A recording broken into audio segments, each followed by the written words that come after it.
I welcome you to this talk series CS Katha Barta, where we invite academics and professionals to deliver their talks. Our guest for today's talk is Dr. Dweepobotee Brahma. Dr. Brahma is an assistant professor at the Center for Mathematical and Computational Economics in the School of AI and Data Science at IIT Jodhpur. She has worked as a fellow at the National Institute of Public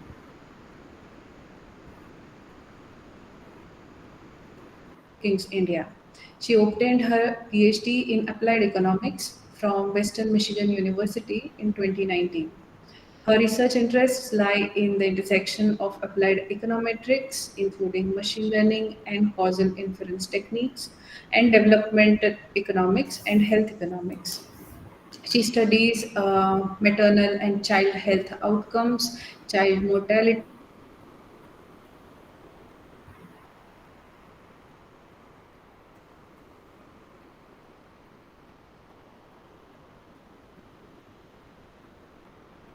will speak about machine learning and economics. We welcome you, Dr. Brahma. Without further ado, I invite you to take the virtual stage and begin your presentation. Thank you. Thank you, Rucha, for the kind introduction. And a big thank you to Subhankar for inviting me. So I'll talk about the intersection of machine learning and economics. And I've designed my talk in a way that I'm going to talk about the different streams through which machine learning and economics, particularly econometrics, since I just learned that most of the audience has a background in economics, and so you might have also heard of the subfield in economics, econometrics. So I'll talk about the different paths machine learning and econometrics has traditionally taken, and how they're coming together.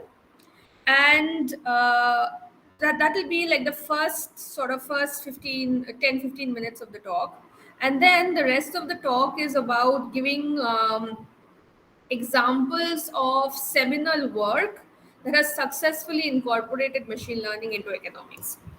Now, these examples are not chosen with any kind of chronology or anything in particular, but they're chosen to give everybody a sense of the a variety of ways in which machine learning and econometrics has been combined. So once I've started sharing the screen, so I can't see the audience anymore. So feel free to like post questions in the chat or interrupt me at any point if something isn't clear, and I'll leave some time at the end for questions.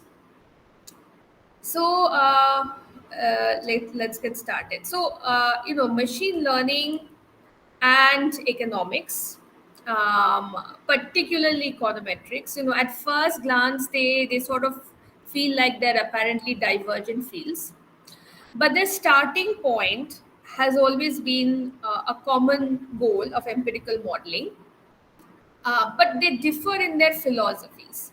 And so they differ in the way they look at data, they differ in the way they think of what the true model is, they differ in the way in which what is their final goal, what are they trying to get out of data. And so they started out long back, from the same starting point. We'll actually talk about it in a few slides. And then it's sort of like they took two different paths, okay, that went in two different directions. But modern advances in computing and big data have brought these two closer again. And so increasingly today we are seeing the machine learning world taking insights from econometrics and incorporating it, and we see the econometrics world taking insights from machine learning and incorporating it. Now, putting machine learning in economics is not just another, applied machine learning. And because, economics looks at the world through a very specific lens. And since most of you have a background in economics, you would know that, broadly defined, Economics is the study of choices that we make under scarcity. Okay. So you may have heard this is the first. It's a way we introduce the discipline to first year students, and every tool that you learn in economics is somehow linked directly or indirectly to the study of choices that we make under scarcity. Okay. And all economic questions, they arise because we have unlimited wants, but we have limited resources. Now, the interesting thing about studying economics and studying choices under scarcity is that this definition is fairly generic. It's not defined by the type of topics, rather, it's defined by the type of problem. Okay. So, scarcity and choices do not have to be related to money. And that's what makes economics very broad. But we only study a certain type of problem. So that also, in a way, makes it very narrow. So there is a little bit of a paradox. It's very broad in terms of the areas in which it finds its applications, but it has a very narrow focus. So scarcity can be scarcity in anything. It can be scarcity in money, which is the starting point of a course in, say, consumer choice that a first year student will learn. You might want to buy so many different things. You might want the latest iPhone, you might want a PlayStation, but we all have a budget constraint. But economics goes beyond that. It can be scarcity of personnel. So a firm might find itself facing a scarcity of only a fixed number of skilled people that it's able to hire. It can be scarcity of physical infrastructure. Okay, so the entire field of urban economics, real estate economics is all about the fact that there's only very little space available for building certain kinds of infrastructure. Scarcity can also be scarcity of time and attention, and this makes for very interesting problems in economics. So we all have the same 24 hours in a day, and there are so many things we want to do, and we have to allocate our time efficiently over those 24 hours. And this scarcity of time leads to another subfield in economics called family economics.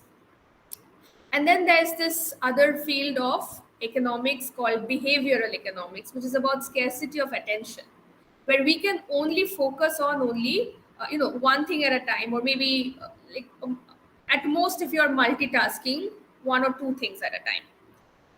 So the way we define economics gives us our theory, that gives us our philosophy of empirical modeling. So the theory helps us identify deterministic relationships between variables. It tells you about the direction of change in one variable with relation to the direction of change in another. And we know that all theory or all theoretical models is at the end of the day a simplified version of reality. But what happens when we take this theory to data, when we observe data? These are not deterministic the way our theory tells us. So when we go from theory to data, we end up with using probabilistic statements. We end up in the world of mathematical expectations. And this journey, going from theory to data, defines the type of questions we ask from data. Okay? So, econometrics is the subfield of measuring economic, economic models. Econometrics comes from metrics, meaning measuring. So we basically measure economic outcomes, or some other economic measure. So I'll give you examples of that in a few slides. But it picks up where theory stops. So it takes a statement from theory and proceeds to test that statement using data. So it follows a particular pattern, theory to data to using statistical tools to answer this question. And because our questions are defined, the questions that we ask from data are defined by the type of questions that, or by the lens with which we view the world, it has put econometrics on a very specific trajectory. Yeah. So, if you look at how econometrics is defined, and I like to show students this quote, it's from Ragnar Frisch, who's the first Nobel Prize winner, co-winner of the first ever Nobel Prize in economics. Pay close attention to how it's defined. It's not just, Ragnar Frisch says, econometrics is by no means the same thing as economic statistics. So it's not just applied statistics. It's not just economic theory. Okay.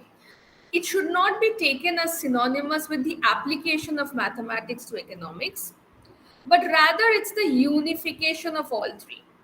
And it's a unification that constitutes econometrics. Now, if you think about this very closely, it should sound familiar to you in some way. If you ask a data scientist how they define data science, they'll give you a very similar answer. That we go from domain knowledge, here our domain knowledge is economic theory, and we use it to build models.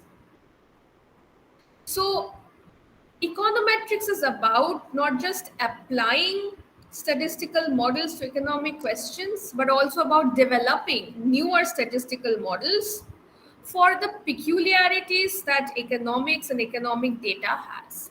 Okay. So the way of introducing that I've just introduced how economics views the world is a way to explain something to you, which is that we ask very specific type of questions in economics. Okay, not all applied statistics questions are economic questions, and not all types of machine learning algorithms, we'll talk about them very soon, actually find their way to economics. Okay. So there is a very specific trajectory.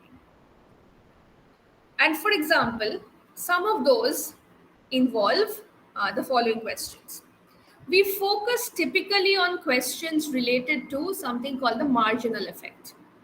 We always want to know how much.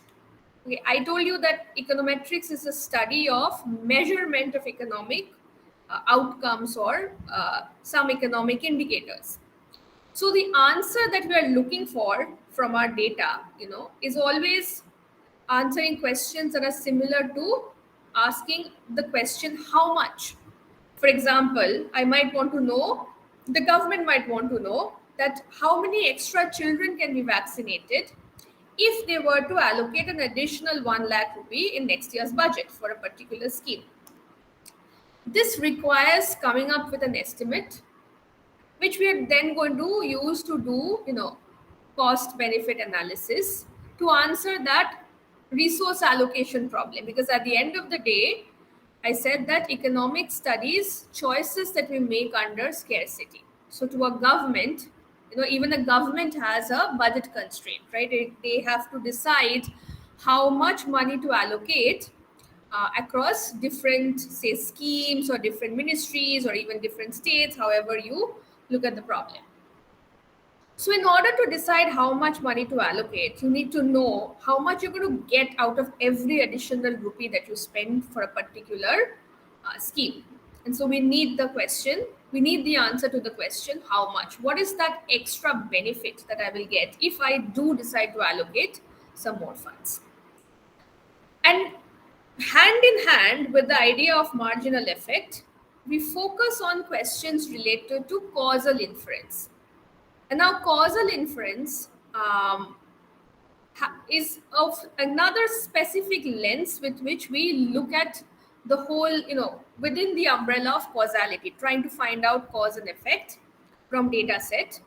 But in econometrics, we focus on something very specific within that. We want to know why. So questions like, does advertising cause an increase in sales for a particular firm? But more specifically, how much? So what is the size of the effect of advertising on the firm sales. So we are back to the how much question. And so the type of questions that we ask actually defines how machine learning finds its way into economics and econometrics. So I heard that most of you have had some exposure to machine learning, and you know that traditionally, you know, machine learning has typically been about prediction. At least the first wave of machine learning algorithms has been about prediction. Although that is changing now, we have more and more machine learning algorithms that have to do with causality, and then today's we have generative algorithms and all of that. But when you take a class in machine learning, typically the first class will teach you all about the sort of the first generation machine learning algorithms, which is about prediction. So even in a whether you take a machine learning class or whether you take an econometrics class, okay, the starting point of empirical modeling is typically a simple linear regression model. Okay? And this is where I said the starting point of econometrics and machine learning has been the same, except at some point they diverged and took two different paths.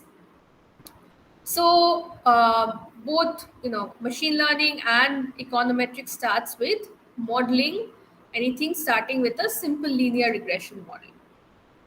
The difference lies in this: econometrics has been all about this model parameter. We this tells us our marginal effect. This how you measure x and how you measure y tells us everything we need to know. um, they have different meanings depending upon what x is and what y is. And in all our models we focus on this, we focus on the model parameters. Okay, in some cases it is going to measure something called elasticity. In some cases it's going to measure something like the partial effect. And this, when we do causal inference, this is also what gives us the causal effect of different interventions. And contrast this with the machine learning world, where machine learning has been focused on prediction. It's focused on giving you a value of this y, the outcome, for for an unknown data point. And so while we are both modeling any data, any empirical relationship, and the starting point is the same, the difference sets in when the when the goals of the two fields are different. We're all about in econometrics, we're all about interpreting the coefficients, the model coefficients, caring, they form estimates for us. We care about their meaning, we care about their size, we care about their sign, we care about their confidence intervals, and so on. Whereas in the machine learning world, we care about this y, we care about getting a very good value of this y, something that is close to the observed value, and we care about making the difference between the observed value and the predicted value that we get from algorithms as small as possible. So, at the outset, it seems like they actually have very different goals, even though we tend to use the same set of tools. So, how do these two fields come together? So far, economics uses machine learning in three, broadly defined three ways. And I do want to point out at this stage that these are three ways in which three streams of the literature where machine learning has been incorporated into economics. But there are two or three other streams that are emerging, but there has only been very little work done in those areas, so they're not like substantive enough to really talk about as a body of work. So the first would be using machine learning to harvest non-traditional data in economics. So most of economic data would come from traditional sources like census, surveys, So some of you may have had, some idea of these since you took a course in economics. Other traditional sources of data are like administrative data that the government or policymakers generate through the administration of any scheme. And they have their advantages, but they also have their limitations. And so machine learning tools have been particularly useful in getting access to, non what we typically not used, non-traditional data. The other stream has been using machine learning to do what machine learning does best, which is prediction. So there are occasionally some types of specific research questions which are pure prediction problems, where machine learning can be used to predict adverse outcomes in economics, something that we want to prevent. Okay, so we might want to prevent some specific types of mortality. For example, we want to prevent infant and neonatal mortality, which serves as a economic indicator of how well a country is doing. Or we might want to prevent a firm might want to prevent its employees from leaving, so they might want to be able to predict who is likely to leave. Or the education department might be interested in preventing high school dropouts, and say they would be interested in predicting which student is likely to drop out of school. So it involves using machine learning to try to predict adverse outcomes. Then the third, which is combining the field of inference that I talked about, statistical inference, with prediction. And it leads to this another subfield growing, exponentially growing subfield called causal machine learning. So the first two fields is where economists are learning from the machine learning world, where we are taking the contributions, we are taking the richness of the machine learning world and incorporating it into modeling or answering economic questions. The third is a field where the machine learning world is taking the economist contribution in looking at causal inference and incorporating that into the machine learning literature. So, as you know, machine learning is a exponentially growing field. It's also a highly interdisciplinary field. And so different fields have contributed different things to it. So the first two streams that I'm talking about are where we take the contributions from, say, computer science, electrical engineering, statistics, all of these disciplines, the combinations of the contributions that they've made to the machine learning space, and use it to answer economic questions. And the third is, sorry, where the contributions that econometrics has made so far can be plugged into existing machine learning algorithms to make them even richer and create this subfield of causal machine learning. So I'll talk about now, successful applications of each of these three streams of research, primarily, to give an idea of the to the audience of like what some of these applications look like. But they are by far, they are by no means exhaustive, and they're just I've sort of cherry picked examples to give you a sense of variety. So let me talk about the first stream where big data is incorporated into economics. And this is done to answer a very specific question.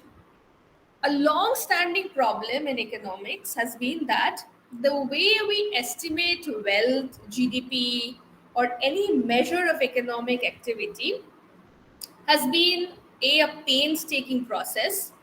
We've relied on using large scale surveys or census. Okay, so we haven't had the most recent census yet, but if any of you remember, probably the seniors would remember that we last had a census in 2011, and they're done once every 10 years because they're very expensive to conduct, and they actually take a very long time to conduct. So we don't even get access to the entire data set of the census until like 7 or 8 years after the census has been conducted. Okay, so in order to bypass that, there are many smaller surveys that are conducted at intervals, and but even those are expensive to do, and they're conducted at intervals of 2 or 3 years. And these estimates of wealth, GDP, economic activity are generated at the state or the district level. Now, if you know a little bit about the Indian economy, you know that, well, first of all, it's very heterogeneous and that it evolves very fast. So, by the time we get a sense of an estimate of economic activity in one state or district, it could have changed by then. The second thing is that even states and districts in India are very big. Some of our districts are bigger than certain countries in the world. So, uh, this is where big data really helps us. And one of the first successful, very popular application of using big data in economics was to bypass this problem, where satellite imagery was used to convert the luminosity from artificial light. So satellites are hovering over, hovering over us from space and capturing images of what a specific area looks like at night. And you can combine the satellite imagery to convert this measure of luminosity from night light. So at night we switch on our electricity, our electric lights, and so from space the satellite captures images of what the ground looks like at night. And the idea here is very simple. In places where there is a lot of economic activity, you are likely to see a lot of night lights, a lot of lights at night. And using a formula, the measure of luminosity is converted into a measure of economic activity. The advantage here is that now we are able to get it at a very spatially granular level. So we no longer have to get an estimate of GDP or economic activity at the state or the district level, but we can get it at a very granular level, including at the block or pin code level. And so the first paper that tried to do this, the Pinkowski-Salai-Martin paper, tried to do this in 2016. And immediately it became very popular because it helps us generate local estimates of economic activity and poverty. And then this became even more useful during COVID because we were able to use these nightlight data to really see the effect of lockdown on economic activity and how much loss of GDP had occurred during the lockdown period. So I'll show you a picture of what that looks like in the first time this was used. Back in 1994, the South Asia looked like this. You can see you can see the parts of India which are heavily populated, and in the paper the outline of India was superimposed to give everybody a sense of cities and different state capitals and all of that. So you can see like area around Delhi, around Mumbai, Bangalore, Hyderabad, Kolkata. These are places which you see have a lot of concentration of night lights because these are centers of economic activity. It's a lot of activity going on. And then contrast that to 2010. You can see more areas that are white, which will tell you that a lot more economic activity has been happening in across these decades. And you can zoom in on these parts pixel by pixel, generate measures of luminosity and connect them to areas on the ground and generate very granular levels of economic activity. And uh, nowadays I see papers that are also using it to generate poverty estimates. So we are going beyond what traditional surveys and census was giving us, and sort of expanding what economics can do and the type of questions we can answer. Another way and another problem where big data and economics has been very useful is that there's only so much that can be quantified, that can be measured using numbers. We can measure things like how much funds a government allocates towards a project, but what we can't measure is somebody's perception or a tone or stance that a particular party or a particular government can have towards a policy. So, aspects of economic and industrial policy cannot be, these are aspects that cannot be quantified, but they make their way into government memos, the memos that different departments send to each other to talk about certain policy.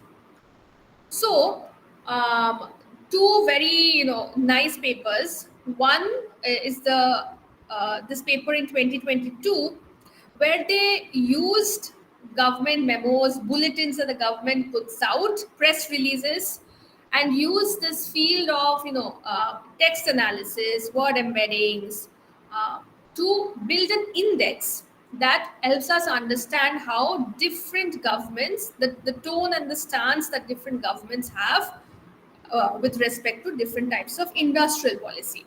Are they a very open towards different kinds of industrial policy or not? And this paper is interesting because they managed to build a measure that can be used across countries.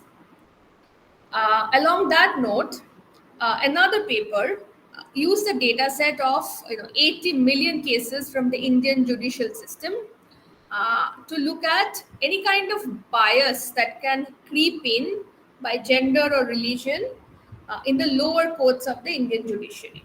Okay. And so this has been a long standing sort of debate or point of discussion in economics, in sociology, in other social sciences, where we often wonder whether the gender or the religion of the judge has any effect on the type of punishment or the type of verdict that they give. And so they use a large data set of judgments from the lower judiciary, use a text analysis to see what the courts are saying about it, and construct a measure of this bias. And the interesting thing about it is that this paper does not find any evidence of bias in, at least in the lower judiciary. Now that has now opened up another field of inquiry into both economics and sociology. So these are two sort of ways in which big data is being used in economics. I've picked one which is using image data, another which is using text data. Then there's prediction problems in economics. Okay. So I started out by talking about linear regression and how it's a starting point of econometric analysis. But what we get out of it is the marginal effect or the partial effect, which basically tell us the average effect of an intervention. So it tells us that if a government imposes a policy, what is the size of the effect it is going to have on the economy on average. Machine learning helps us go one step deeper. It helps us identify who to target these interventions to. This, in turn, helps us better answer the question of allocation of scarce resources. So, for example, it can help us answer the who and the where to target interventions. So, I'll give you an example of this. A common problem in economics is allocating inspectors across, say,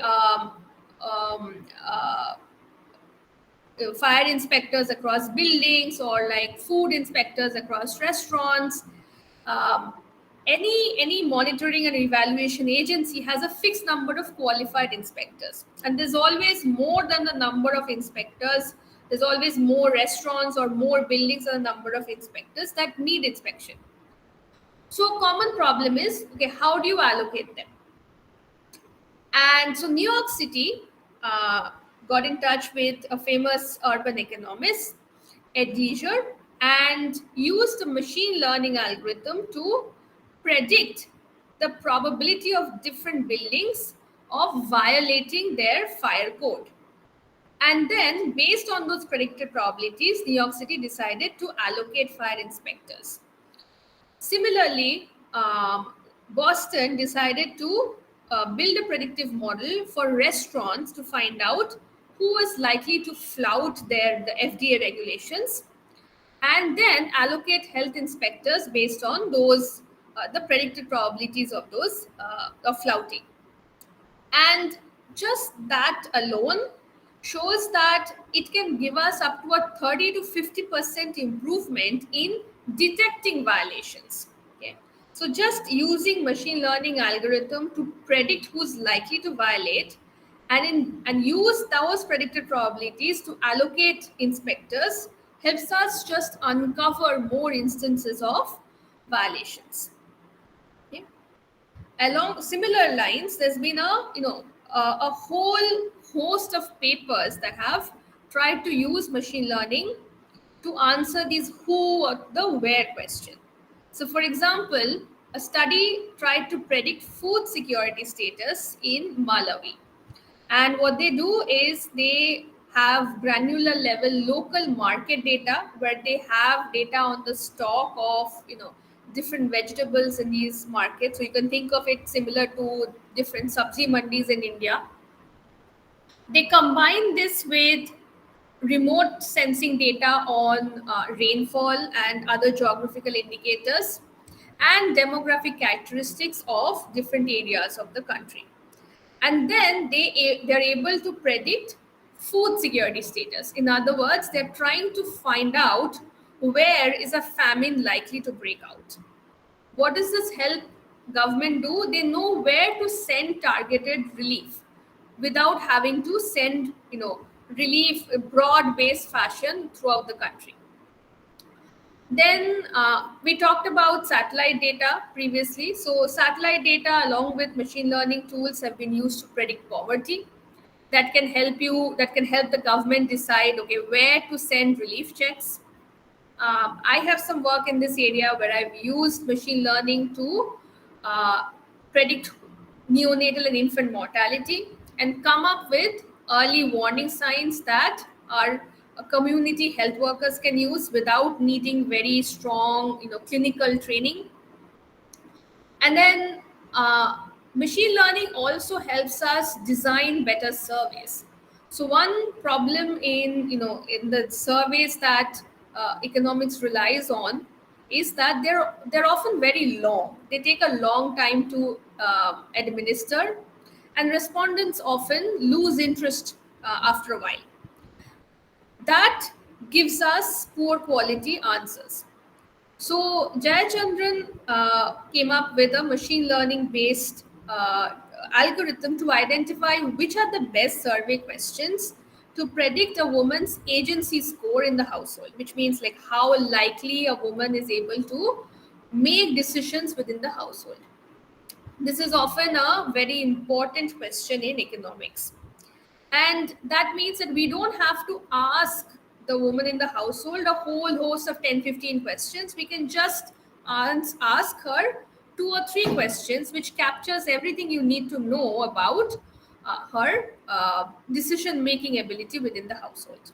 So this helps you answer the question, the which, like which are those indicators that truly tell you how well a woman is able to make decisions within the household. So, using the standard machine learning tools, we are able to go beyond looking at just the average, finding out the average effect of the interventions. We can now answer questions like where do you target the intervention, who do you send it for, which are the questions you just have to answer to get all the information you're looking for. So that's the second line of, and then this line of research has actually given rise to many papers, and this is a whole growing area. The second field, or the third field, sorry, is how economics traditionally looks at causality and how we are combining it with machine learning. And this is really the the part where econometrics has made a contribution into the literature. So perhaps a first year course in economics may not introduce you to all of this, but causality is a central focus in econometrics. And the focus is this: we care about finding the effect of a cause, and contrast this with other ways of looking at causality, which focuses on finding the causes of an effect. So this ties with the lens with which economics views the world, where we are looking at, problems of resource allocation, and so always need to measure the size of the effect of a cause. So if an intervention doesn't give you a big enough causal effect, then from the government's perspective, it may not make sense to make that intervention or policy. So this way of looking at causality follows something that is called a what if scenario, or in the parlance of machine learning we say, in the parlance of econometrics we say this is the potential outcomes framework. So if any of you have taken a course in causality, a more advanced course, you may be familiar with this. Now, despite advances in field experiments, and so I'll briefly talk about it, most research in economics uses observational data, which is data that's collected by someone else, either through census, surveys, the government collected it, through administrative data, and so on. And we use a lot of panel data, longitudinal data, these kinds of data, particularly not independently and identically distributed data. So that has given rise to a whole host of causal inference techniques in econometrics. So some of you, if you are like familiar with, or if you've heard these terms before, econometrics has gone through what is called a credibility revolution in the last few decades. So they've developed many causal inference tools for observational data, meaning data that did not come from um, doing interventions or doing trials by the researchers. And some of these sort of new tools, the development of new tools have been rewarded. They've won the Nobel Prize. So back in 2019, Esther Duflo, Abhijit Banerjee, and Michael Kramer won the Nobel Prize for taking what was essentially a way of getting causal inference in lab settings that the field of medicine had been doing for a long time, in very nice, well designed, controlled environments, and they took that to the field. That's a very challenging thing to do, actually, because in the field we do not have control over our subjects. So our treatments, our interventions can get contaminated. People talk to each other, all of that. People find out if they are in the treatment or the control group. There are a whole host of problems. But a huge chunk of what we do in economics, in econometrics, is dealing with situations where we cannot run an experiment, and that is actually a much bigger part of our work. And that involves a whole host of tools. I've named some of these here, which is, we use something called natural experiments or quasi experiments. We use something called difference in difference, instrumental variables, matching tools, synthetic control methods, all of this. Insights from these tools can be plugged into machine learning to build better causal machine learning tools. So how does that work? So the fundamental problem for all of these is that when we are trying to infer the size of the causal effect of any intervention, any policy, we only get to observe one of the two potential outcomes, which means we only get to observe an individual's outcome if they are subject to the treatment or if they are not subject to the treatment. For the same individual, we'd never get to observe both, right? That would involve being in two parallel universes at the same time. So this is where we would need to observe both realities, and that's not possible. Okay, that can only happen if you're like in the Marvel universe, in the if you like that kind of movies. uh, you're in two different universes, one where you are subject to an intervention, one where you're not subject to an intervention, everything else stays the same, then we can get the causal effect. But we don't get to observe data like that. So we can use the idea of machine learning, we can use the idea of causal inference and put the two together, where we approach causal inference now as a missing data problem. We say that for everybody for whom we have data on what happened when they don't have when they are not subject to an intervention, what would have happened to them if they were subject to an intervention, that data is missing. The same way, when we have data on individuals who were subject to an intervention, for them, what would have happened if they were not subject to the intervention is missing. Or, in other words, we can think about the causal inference problem as a problem where we have to uncover this missing data, which in the parlance of causal inference literature, we call it the counterfactual. Or, in other words, we have to predict the counterfactual. And this is where machine learning comes into play, where you can use this theory, this way of this lens of looking at causal inference, and use machine learning methods to predict the counterfactual. Okay. And this is where econometrics and machine learning are really coming together and building newer and newer algorithms. So, one of the ways in which this has been done, and I'll talk about a few examples. So, I think I have 10 more minutes. Is that right? Yes. Or can I take 10 minutes, or do I have to wrap up earlier? Like 5 to 10, we have to. Okay. Okay. Yeah. Okay. So I'll talk about this is another example of where machine learning is being used to help with causal inference.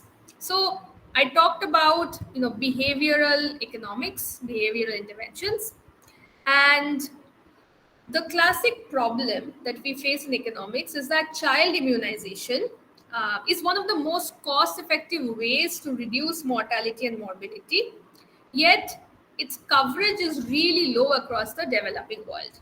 And there are many reasons for this, many things have been tried. Okay. And a famous study which was ultimately published in 2021 ran a field experiment in a part of India where they tried many different behavioral nudges. Okay? So they tried giving people cash if they came and got their children vaccinated. They tried giving SMS reminders. They tried giving that information to influential individuals in society, like the panchayat heads and so on. And the reality is all of these work, but they all work in different contexts. So we need to find out which combinations of these would work, at what dose they would work, which of these would work with each other. For example, is sending the SMS reminder, does it work alone, or does it work if you send SMS reminders and also give people a cash reward to get their children vaccinated? So if you look at these possibility, this set of possible interventions, and look at all of their combinations, you can get a huge set of. In this paper, they got 75 possible intervention combinations. But the government can only implement one. And what they need to find out more specifically is which of these is the most effective one, means that it will give you the largest increase in immunization, or which is the most cost effective one, which will give you the largest increase in immunization per rupee spent, which again ties with our idea of um, resource allocation under scarcity. And so here, machine learning algorithms, particularly something that some of you may have heard of called a double lasso or a post-selection inference-based algorithm, is used to select which of these is the most cost-effective nudge. And it turns out that sending SMS reminders as well as telling the most influential person in the society turn out to be the most effective ones. Um, Another way in which machine learning is being used, so some of you may have already studied about decision trees and random forests. You know, these are highly non-parametric algorithms. They are used to answer a very specific question in economics, which is, when a policy is implemented, a simple linear model will give us the average effect of the intervention, but different subpopulations, okay, respond differently to a particular intervention. For some group of people, the intervention can have a large effect. For some group of people, it can have a small effect. For some group of people, it can even have the opposite effect of what you're expecting. And when a researcher has to search through the data for these different subgroups, we can make a lot of mistakes. We could mistake noise for treatment, or we could end up, fishing for subgroups. This is where we can use something like a random forest. A famous algorithm has been created, which is now being used a lot, called the causal forest, where you combine random forest with this idea of causal inference. You tweak the random forest algorithm to, instead of splitting groups based on some measure of prediction, we split and find groups based on some measure of the size of the causal effect, and find subgroups that are benefit the most from an intervention. So this has been used very recently to look at which group of disadvantaged youth actually benefit the most from being given summer training on applying for jobs and preparing for interviews and so on. So again, yet another way in which we can use machine learning to uncover particular effects in economics. Okay. So I had one more example, but it's not that common, so I'll skip through it and so sum up my speech. So I hope through the examples that I talked about, you get the sense that applying machine learning in economics is more than just machine learning and economics. It's more than the sum of its parts, and it's more than just merely applied machine learning. Okay? So it's that economics views the world through a very specific lens, and it's in that specific lens that when we apply machine learning, we can not only get more insights, but we can also create more tools and techniques that other disciplines can use. So the tools developed by econometrics has been in use by many other fields. And now the combination of machine learning and econometrics, I hope, is just the beginning of many more exciting tools and contributions in how we understand the world we live in. So I'll stop here. Um, Thank you for being a patient listener, and you can take any questions, comments,